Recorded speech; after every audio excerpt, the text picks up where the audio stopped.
Hi అండి, welcome back to our channel. ఈరోజు వీడియోలో నేను చూపించబోయే రెసిపీ హోటల్ స్టైల్ పల్లీ చట్నీ.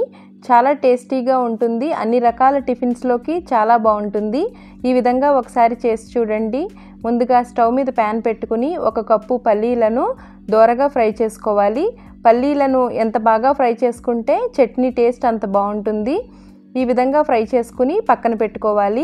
ఇదే ప్యాన్లోకి 1 స్పూన్ ఆయిల్ వేసుకుని ఒక చిన్న సైజు ఉల్లిపాయని ముక్కలుగా కట్ చేసుకుని 1 నిమిషం పాటు ఫ్రై చేసుకుని, మీరు తినగలిగే కారానికి తగ్గట్టుగా ఎండుమిర్చి, అరంగుళం అల్లం ముక్కలు, ఒక 4 వెల్లుల్లి వేసుకుని 1 నిమిషం పాటు ఫ్రై చేసుకున్న తర్వాత ఒక చిన్న టమాటాని ముక్కలుగా కట్ చేసుకుని వీటిని కూడా కలుపుతూ బాగా మగ్గించుకోవాలి. ఇప్పుడు ఇందులోకి 1/2 స్పూన్ జీలకర్రని వేసుకుని ఒకసారి కలుపుకుని స్టవ్ ఆఫ్ చేసుకోవాలి. బాగా చల్లారనివ్వాలి. చల్లారిన తర్వాత మాత్రమే మిక్సీ జార్లోకి తీసుకోవాలి. ఇప్పుడు వీటిని అన్నింటినీ మిక్సీ జార్లోకి తీసుకుని రుచికి తగ్గట్టుగా సాల్ట్ వేసుకుని మెత్తగా మిక్సీ చేసుకోవాలి.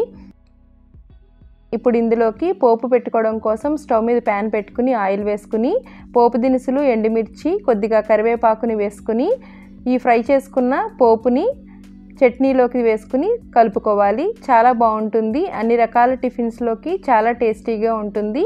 ఈ విధంగా ఒకసారి చేసి చూడండి. Thank you.